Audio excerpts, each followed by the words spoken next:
perfectly in tune, because obviously when you're singing in tune one time and then you sing in tune another time, you can't be exactly the same every time. You just can't. So it kind of overlays each other. It's just something a bit different and new. I liked the idea when I first did it, and then I hated it. And now, after hearing it about 20 times, I kind of like it again.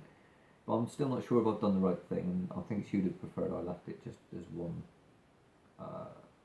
single vocal line all the way through. But it's still interesting listening. And there's no, like I say, there's no overdubs or anything. It's all laid over each other, as in just takes. And she didn't even know it.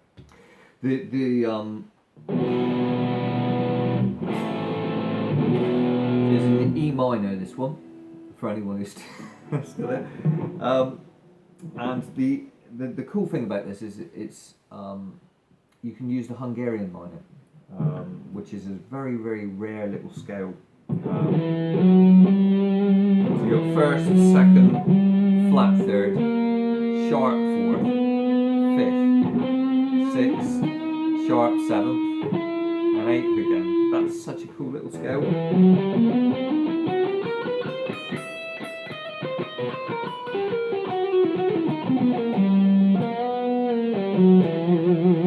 Snake charmer scale. You can also play it.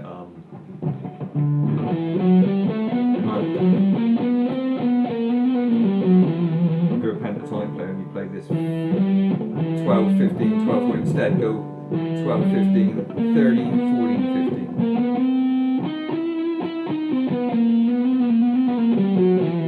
Alright, so that's a cool little scale to mess around with.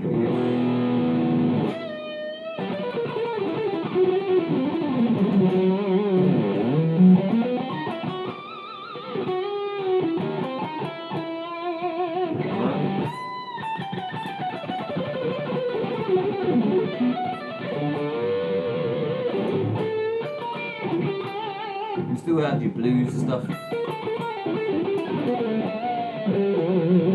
But that flat 5 becomes the sharp 4.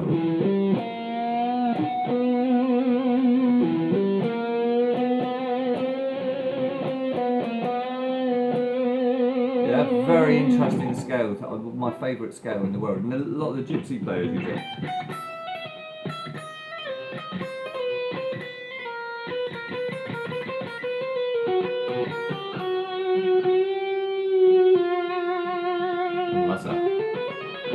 Anyway, we won't go into that. Alright?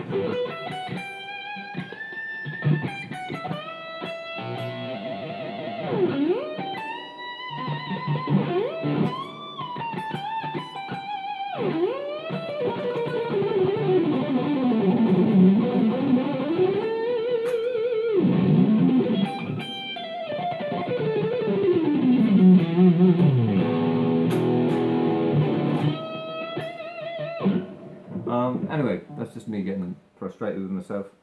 But there is some guitar on there. There's some good guitar playing. Well, everybody else's is. Mine's, you could argue. There's some great solos on there.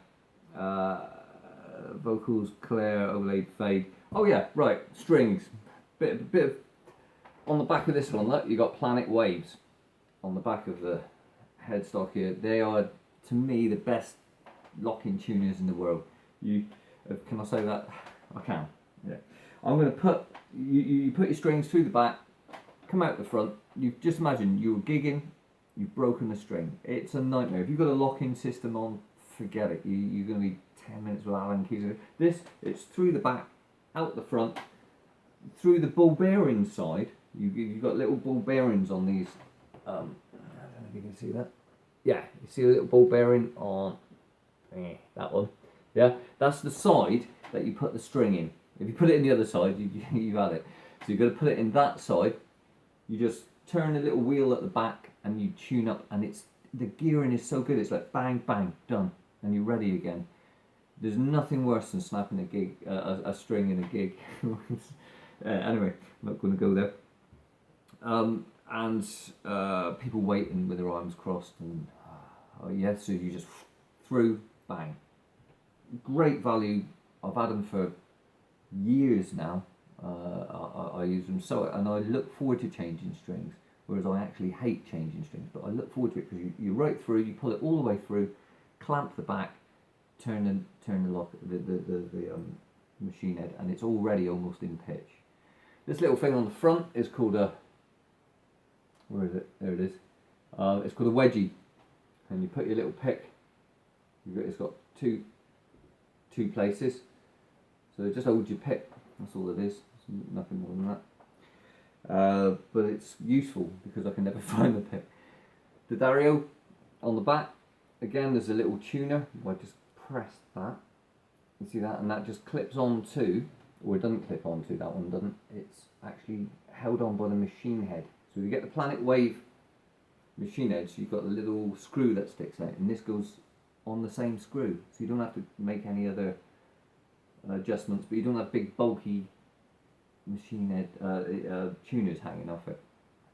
Right, for anyone who's still left now, you really are doing well. You've probably finished a couple of these, I would imagine.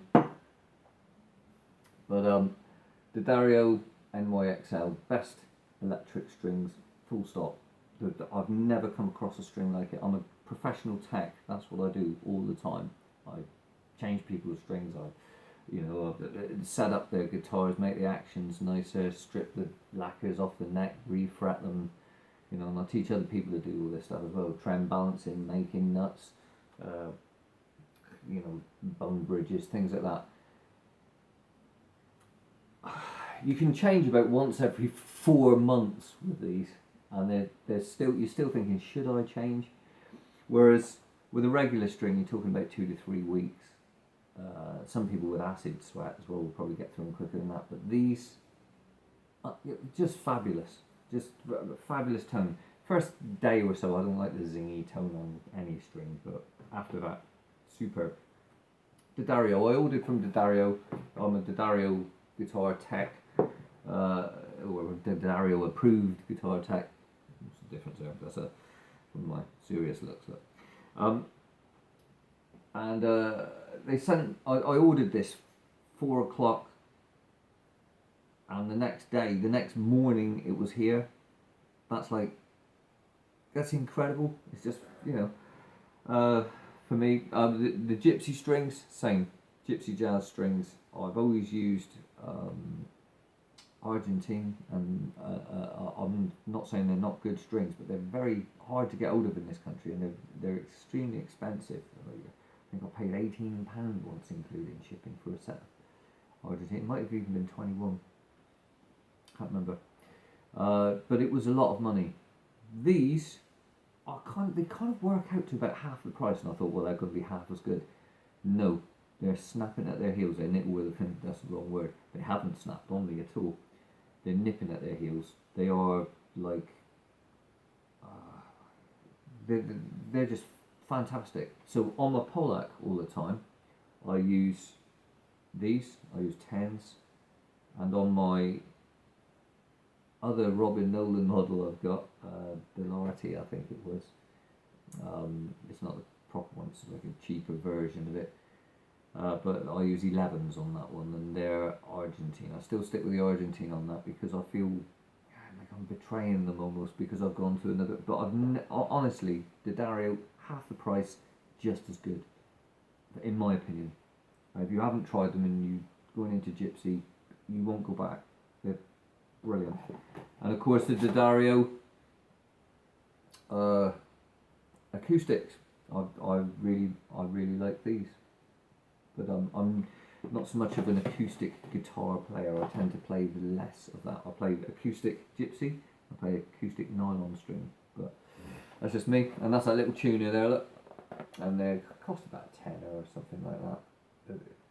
But they're really easy to fit on. You just lift the screw up on the end, take the screw out, put your tuner on, and it's got a reverse function. So when you if you press it in the middle, then it will reverse around the other way, flip.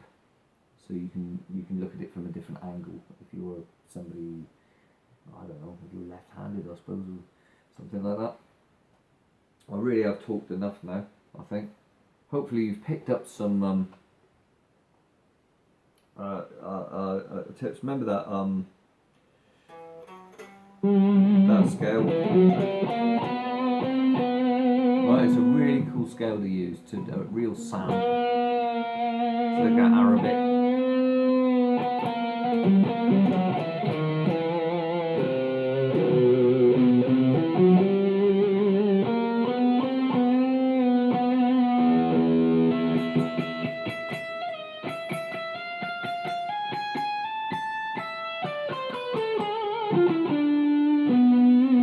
Right, and if you're working with all the other scales, I was using a little bit of harmonic minor there, I noticed. No, just went off on one there.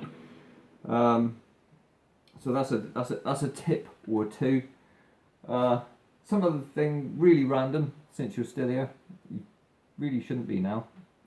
That's 46 minutes of your life you won't get back. Tin openers, not endorsed by them or anything, but I've got through about 30 tin openers until I got this one. This is now 10 to 12 years old, I think. Brabantia. It cost me about 15 quid. You think, well, that's a lot. It's opened about 1,000 cans and it's still going. Totally random, I know, but if more people kind of found stuff that they liked and that worked, instead of just went with stuff that they're paid to say, then if you get one of those, it'll probably be the last tin opener you ever buy, to tell you the truth. So just thought I'd chuck that as a random one. And if you're still not gone, I think it's time for a joke. So this is my kind of favourite joke of all time, and there's this little frog that goes around in the if you've heard it, turn off now, normal guitar, but he goes around and he goes up to this creature and he says, "Hi, I'm a wide-mouthed frog," which is, I'm a wide-mouthed frog. "I eat nuts and things." "What? Who are you and what do you eat?" And the creature goes, "Oh, I'm a hedgehog and I eat lots of little things on the ground, like you, whatever I can find, really." And he goes, "That's nice, goodbye." Then he goes up to this other creature, a little bit bigger, this other creature, and he goes, "Hi, I'm a wide-mouthed frog." That's a wide-mouthed frog. "I eat nuts and things. Who are you and what do you eat?" And he goes, "Oh, I'm a sheep, and I tend to eat just the grass that's around me." "That's nice. I'll see you again." And then he goes up to this other thing. It's a snake. And he goes, "Hi, I'm a wide-mouthed frog. I eat nuts and things. What do you eat?" He goes, "I'm a snake, and I eat wide-mouthed frogs." He goes, "You don't see many of them round, do you?" See you again.